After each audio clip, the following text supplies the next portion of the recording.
Washington Post reported that there are Ukrainian villages with no men left. How do you see the current situation right now? Well, Nima, you're quite right. There's great panic in Europe. Ukraine has lost the war for all intents and purposes. And there seems to be an alternative reality still perpetrated by the media and the politicos, the politicians, that says something quite different. We can still win. We can still give enough arms and other support so that Ukraine can win. I've never seen 20. I have to tell you, one advantage of having been around a while, okay, is that you see a lot of strange things. I have to tell you, I have never seen anything quite so strange as the existence of this unreality right now that prevails still, even with Victoria Nolan gone from the scene, although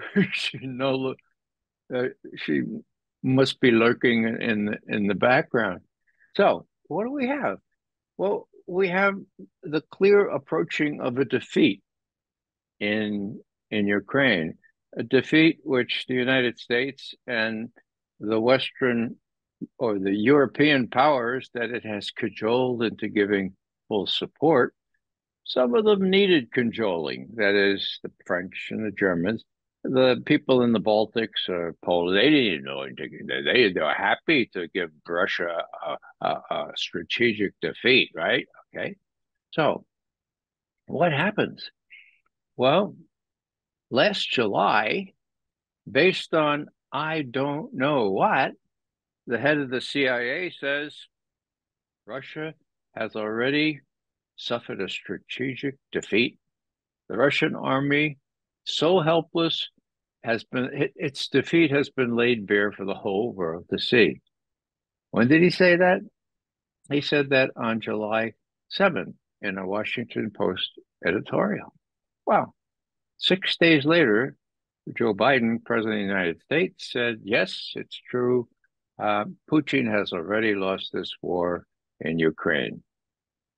Last July, okay? Now, have they been asked about this? Has anyone from the White House press corps said, but Mr. Biden, you told us that Putin had already lost, and now you say he's going to win unless we give him 60 billion more. Can you tell us, were you deceived?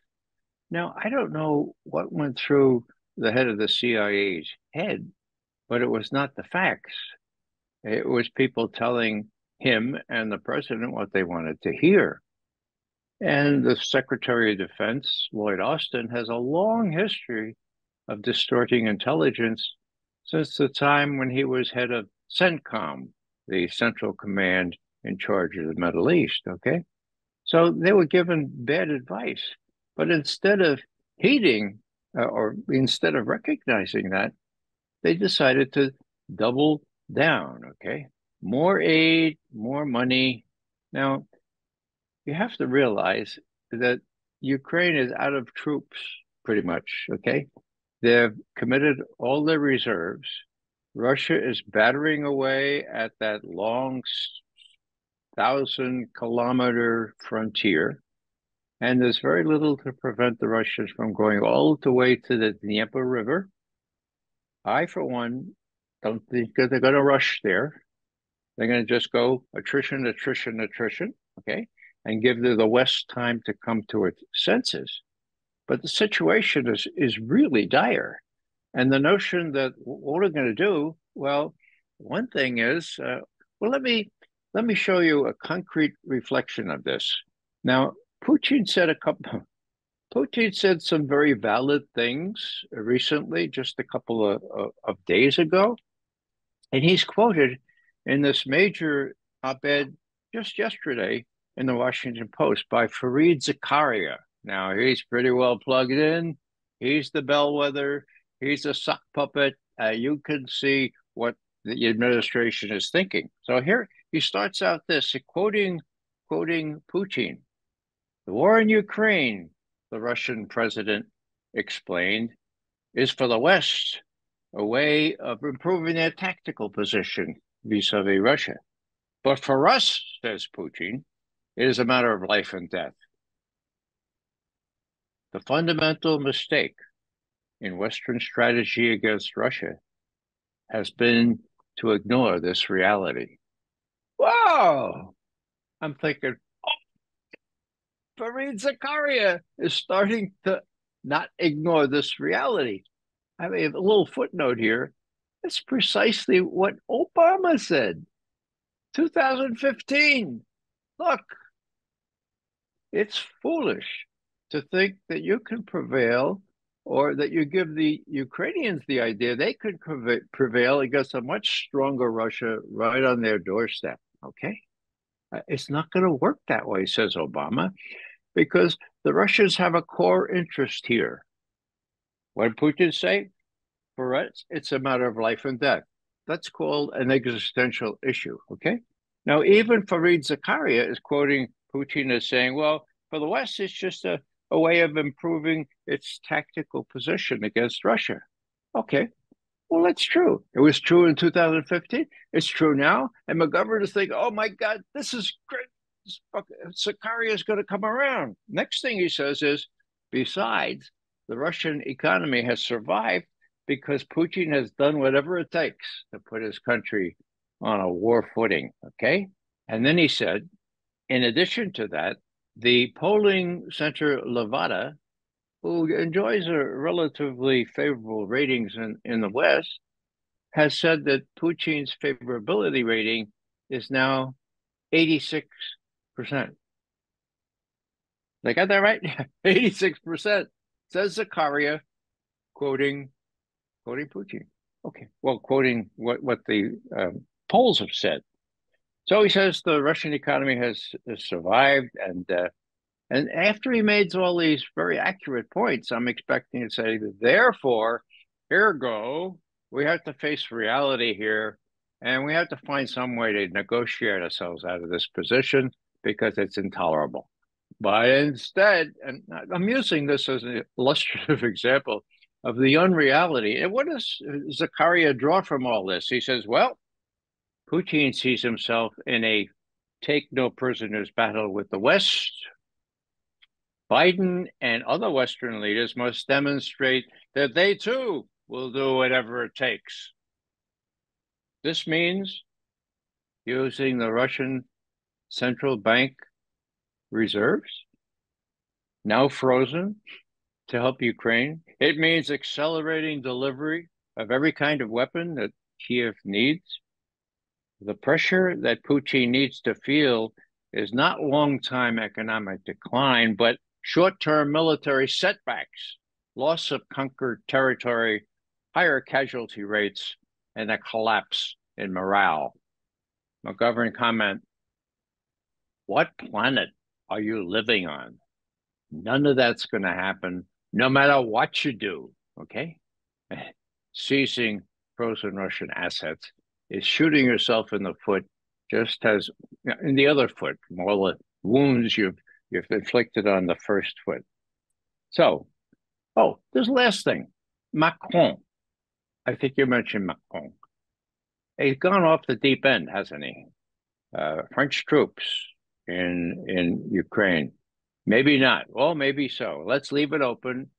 And Scholz from Germany and the Polish president, Tusk, meet with him in Berlin just yesterday. And they say, calm down there, Macron. We don't want to have any troops in Ukraine. That would mean that the Russians would retaliate against us. And that, of course, is precisely what Putin said in no uncertain terms, even saying, look, we have all kinds of ways to hit the cities of NATO capitals as well. People say, well, that means Putin is threatening tactical nuclear weapons. I don't agree with that. If he wanted to threaten those, he would say so. He's got weaponry that can do this job without any nukes in them, okay? He's got these hypersonic missiles that pack quite a punch. he could put the fear of God in Berlin or Paris or Warsaw very quickly without any possible defense against these supersonic or hypersonic missiles. So, here's the last thing that I quote from Fareed Zakaria. French President Emmanuel Macron is surely right that the central fact that must guide Western strategy is that Putin cannot win. If that means greater Western involvement, even military force of some kind on the ground, that's better than watching Russian aggression succeed. Macron gave a speech in which he said that conflict is as existential for France and Europe. The West can only gain the upper hand if this war, if it truly believes and acts on this belief. So in the beginning, he says this is not an existential threat to the West. It's a tactical thing to weaken Russia. But he ends up, he says, oh, yeah, well, these guys are right. The West it's got to believe that this is an existential threat, just like Macron has said for France. Break, not an existential threat to France. The other thing I'll add on this is that the president himself, President Biden, and others say, Putin's not going to stop in Ukraine. Before you know it, he'll be in Poland, he'll be in the Baltic states. He's not going to stop. If you let him get Ukraine, he's not going to, you hear me? He's not going to stop. Well, guess what, folks? Everybody acknowledges now, including the Ukrainians, that Putin not only was willing to stop, but he did stop. 6 weeks after the special military operation, the invasion of Ukraine started. What do I mean? Well, he indicated 5 days after the beginning of the operation, look, let's talk this through here. We don't have to kill each other. We're brothers, for God's sake. We're both Slavic peoples. We live together. Let's deal. And guess what? The Ukrainians, when Zelensky had a little bit more flexibility, said, well, that makes sense. It looks like they may take Kiev, so let's negotiate. They met in Belarus, and they met again in Turkey. And we have all kinds of people attesting to this. And in Turkey, they got an agreement. And the agreement included that Russia would stop. I mean, you got it? Russia would stop. And Ukraine would remain neutral. And they would deal with Crimea and the Donbass later. They'd thin out their forces. It was a document. It was initialed. And the Ukrainian representatives at those talks in Turkey certified that this was reached, and further certified that it was Boris Johnson that the U.S. sent in, the head of the UK at the time, and said, no, don't do that. Don't do that, because then we won't give you as much as aid as we can give you. And actually, a lot of aid there, and weapons, and we will support you if you turn down this thing. If you don't acknowledge that you would be neutral, if you forswear membership in NATO, man, you don't think you get another rifle from us, for God's sake. So turn it down. And he turned it down. Now we have, as I say, the Ukrainian negotiator. He's not a dissident. He's head of Zelensky's faction in the Ukrainian parliament. He spelled this out chapter and verse. You don't see it in the Western news, but it's there. So what am I saying here? Well, for people who want to say, well, Putin will never stop. He's got imperial ambitions. He's going to go all the way, not only through Poland, he's going to go to the English Channel if we let him, for God's sake. He's just a terrible guy, okay? Well, hey, let's remember, he did stop. He was willing to stop. He withdrew those troops from around Kiev as part of this deal, okay? And as I say, This is not question anymore. The Ukrainians have come out and admitted it. Ukrainian officials, living people who are leaders of Zelensky's party. And this is kind of news to everyone. It's been in the Wall Street Journal now, for God's sake. But, if you're watching this closely, at the time, as I did, and as I published on it, it was in Ukrainskaya Pravda, the big newspaper in Kiev, the whole spiel, how Boris Johnson came in and put the kibosh on this deal. It was published in Ukrainian official media, for God's sake. Now, why do Americans not know that? Well, you know the answer to that, Nima. And that's why we have to keep hammering around and say, look, you say Putin would stop. Okay. Well, do you know that he actually did stop? And then he was overruled, or the puppet Zelensky was overruled. So I think that's simple enough to get through the defense mechanisms of the people who have been really brainwashed on how evil Putin is. If you say he will never stop, well, if you say, well, he actually did, and everybody admits it, including the Ukrainians, maybe that will have some sort of dent on people's thinking. So, well, why would he stop? Oh, it might be because he doesn't intend to invade Poland or the Baltic states. Or, when Putin was asked about this, he said, Pachumu, Pachumu, Pachumu, Pachumu, as you may know, is the Russian word. Why? If you've been in Poland or the Baltic states, well, maybe you can identify with them. Why would he do that? So the propaganda is thick, and here we have Fareed Zakaria repeating it, despite the fact that the reality is that people are going to lose. Now, that is, the West is going to lose, and I think Zelensky is not long for this world. What does that mean tactically?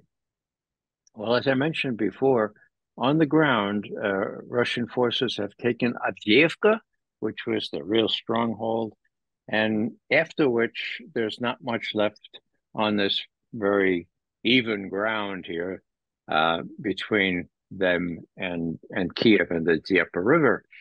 I think my own view is that if Putin can get a deal where, as the Russians say, realities on the ground are recognized, that is, the four oblasts, the four provinces that have now been joined with Russia and which are voting even now in the Russian election. Okay, results tomorrow. That if people come to their senses and say, okay, look, we don't want to kill another generation of Ukrainian youth. Okay, that's what's going to happen if we keep trying to give them more weapons and so forth. So let's deal. Now, there's no indication that Biden and his advisors are willing to do that. What do they want to do? They want to prolong the thing. How long do they want to prolong the thing? Until November of this year. Why November of this year? That's the election.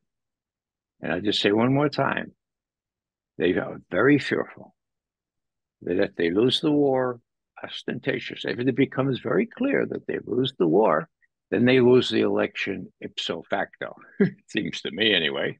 Okay. And if they lose the election, well, they could end up in jail, for God's sake.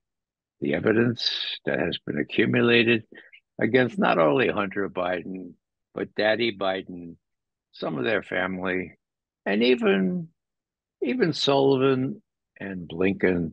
I can spell it out for you, but they've done things in violation of the law, not only international law, but Russiagate, collecting former U.S. intelligence officials to lie about Hunter Biden's laptop. That had an effect on the election. I'm not sure how much effect, but in 2020, that's what happened. So there's lots to be held account for. And so I'll just again emphasize that in my view, these people are very petty. They're very personal in terms of watching out for their own personal interests. If they can prolong this war, if they can browbeat the Republicans in the House to approve $60 billion more, Well, that will at least pay the salaries of the Ukrainian officials and more, and probably facilitate enough arms supply. I say that with dubious confidence because there are no Ukrainian men around to man these weapons. So, in part, it's a charade, but it's a charade necessary to win the election. And meanwhile, cui bono? Well, there are lots of people making a whole lot of money out of these arms deals. Okay, the money, even Biden and top politicians brag of the fact, we're not giving that to the Iranians. We're giving that to the military-industrial complex right here in the States. There's jobs to be had there. It's all a lie. I mean, well, they are giving it to the military. Jobs, you get many more jobs doing socially useful things like environmental measures and paying school teachers what they deserve and that kind of thing. So I don't know if the American people will have enough access to real information to inform their decisions. But I really welcome the opportunity to be with you, Nima, and with other people who are really interested in the truth and who have enough followers to perhaps make a dent in the consciousness of Americans as they go to the polls this November.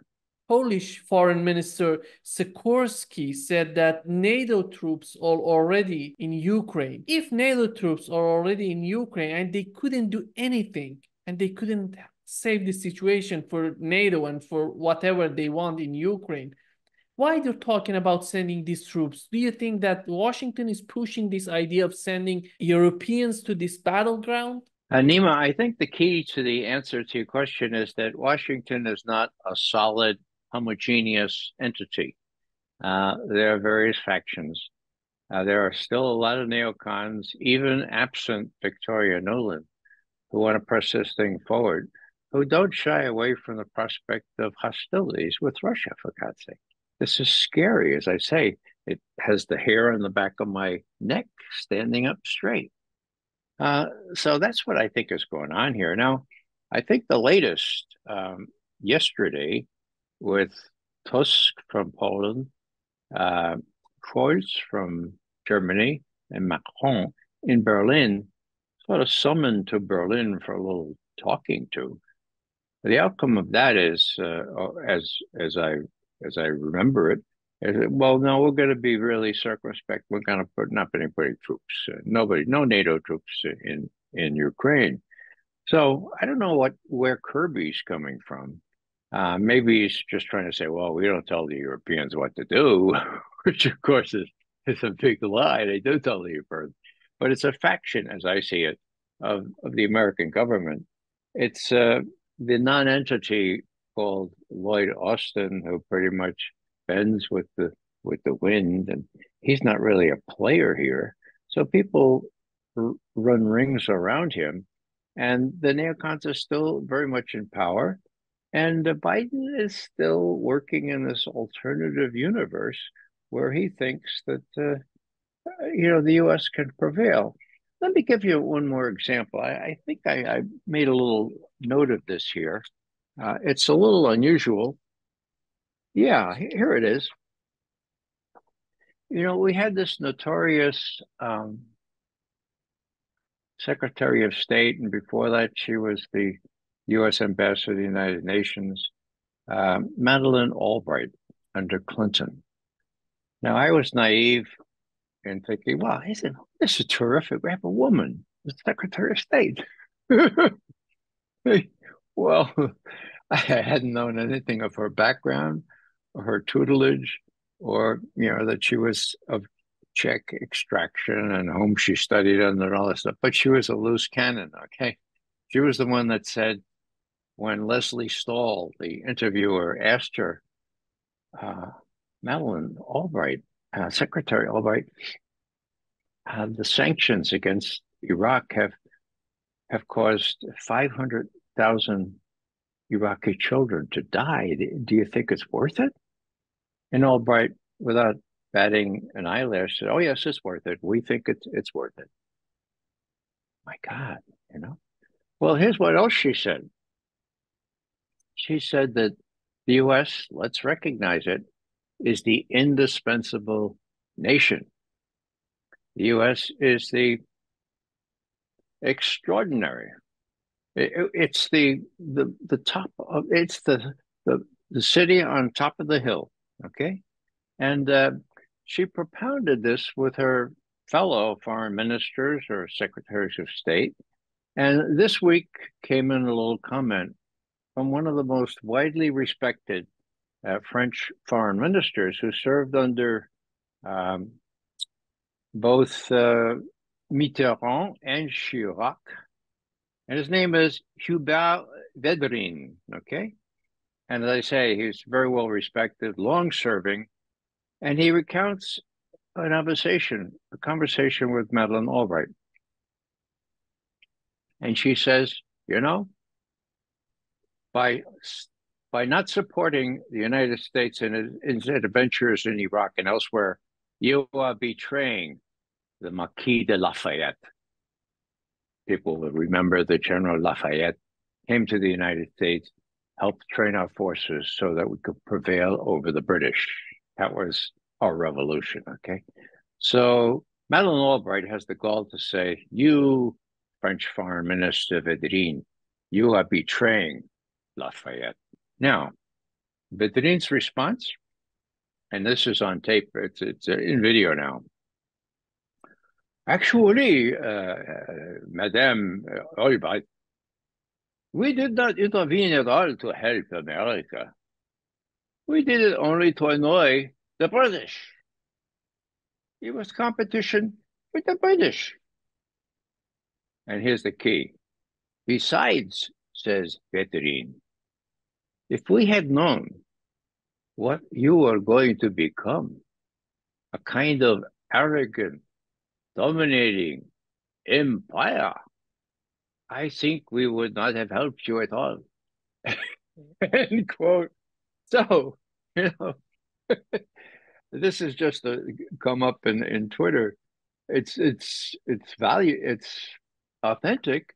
It's Védrine saying these things, and you know, that's the rub here. Biden seems to believe this stuff. As a matter of fact, he's quoted Madeleine Albright on this vision of the indispensability of the exceptionalism of America, not only in public speeches, but privately in living room conversations. He's up in Maine or somewhere and he's talking. So he believes this stuff, okay? So he's a cold warrior, and the people advising him don't have the courage, if they have the knowledge, to tell him, Joe, it's over. I mean, not Joe, but Mr. President, it's over. It was really nice then, you know, after the war, World War II, and after Vietnam, and after the Soviet Union fell. Remember? Okay, well, right now, it's not true anymore. As a matter of fact, the Soviet Union and China are pretty much not only as powerful as the United States, but if you want to talk about exceptional, want to talk about indispensable, and put the two of them together, and they're far more powerful, the United States. And, you know, we really got to tell you, Mr. President, you talk about isolating Russia. Well, guess what? We've isolated ourselves. We're really sorry about that, but let's come to our senses. Let's do a deal on Ukraine. We think Putin would just as soon do a deal as to go to the Dnieper River, for God's sake. Let's take him up on that. At one point, I think I mentioned this on your show before, in October a year ago, so October 2022, Putin made a big, broad hint in one of these major Q&As that Odessa could be, what do you call it, a yabloko razdora, an apple of discord, or it could be a way of achieving peace by compromise. Whoa, he said that, okay? It was in response to a canned question. I think it was canned. It looks canned anyway. But nobody took him up on that. I don't know if anybody else wrote about that because it came at the end of the 4-hour Q&A, right? But I wrote about it, and I tried manfully to get it into public media, but outside of interviews like this, and I doubt whether Blinken and Sullivan, their people, even if they had noticed this, they would have had the courage to say, "Well, looks like we could have a deal if we want one," because they didn't want a deal then. The important thing is they should want a deal now, because no matter how many more arms they pump into Ukraine, I personally doubt that they can make it to the election without having a very clear loss on their record, no matter what they do. Okay. That's not to say they won't keep trying. That's not to say they won't use frozen Russian assets to come to the rescue here. My God, they'll do just about anything. Would they consider using tactical nuclear weapons? You know, I hate to hear myself saying this. I would not put it past them. And it doesn't matter what McGovern thinks. It matters what Putin and his military advisors have to think. Okay. These people are deranged. They're vulnerable. They can lose the election. They may lose their freedom. Would they hesitate to do just a little mini nuke? Just 1/10 the size of Hiroshima. Well, I don't know. But the fact that I pose that question, I hope they come to their senses before that. But given all the dumb things they've done all along, and given their intractability with respect to the sensible thing to do now, namely tell Zelensky, look, it's up, okay?